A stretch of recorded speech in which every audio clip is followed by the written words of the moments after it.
স্ত্রীকে দৈনিক অন্তত ১০০ বার ফোন দিতেন তিনি, তবে ভালোবেসে নয় বরং ঈর্ষায়। এই ঘটনায় এক ব্যক্তিকে গ্রেপ্তার করা হয়েছে বলে জানিয়েছেন এক সংবাদ মাধ্যম।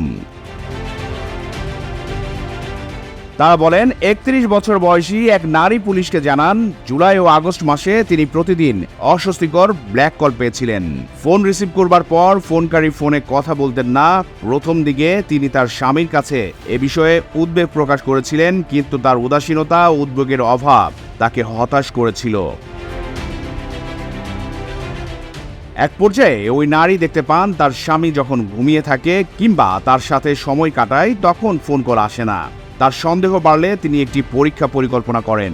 তিনি তার স্বামীর কর্মকাণ্ড নিবিড়ভাবে পর্যবেক্ষণ করছিলেন। তিনি লক্ষ্য করে দেখতে পান ওই সময় তার স্বামী ফোন স্পর্শ করেনি এবং তখন কোনো কলও আসেনি। এরপর ওই নারী পুলিশকে তার উদ্বেগের কথা জানান। পুলিশ ওই দম্পতির ফোন রেকর্ডগুলো তদন্ত করে। তদন্তে দেখা যায় স্বামী প্রকৃতপক্ষে রহস্যময় নীরব কলগুলোর পরিকল্পনাকারী ছিল। সে তার পরিচয় গোপন করার জন্য ভিন্ন একটি নম্বর ব্যবহার করত। পুলিশ জানায়, কয়েক মাস আগে স্বামী জানতে পেরেছিলেন তার স্ত্রী অন্য একজন পুরুষের সাথে কথোপকথনে জড়িত। এতে তিনি ঈর্ষান্বিত হন এবং হুমকি বোধ করেন।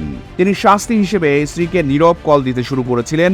অবশ্য স্বামী স্বীকার করেছেন তিনি তার স্ত্রীকে অনেক বেশি ভালোবাসেন। কিছুদিন আগে স্বামীকে গ্রেপ্তার করা হয়েছে। জাপানের আইন অনুযায়ী ফোন কলের মাধ্যমে উল্লেখযোগ্য মানসিক যন্ত্রণা সৃষ্টি করা একটি ফৌজদারি অপরাধ হিসেবে বিবেচিত হয়। এ ধরনের অপরাধের জন্য ১ বছরের কারাদণ্ড বা $৭,০০০ পর্যন্ত জরিমানা হতে পারে। The news Bangladesh international desk.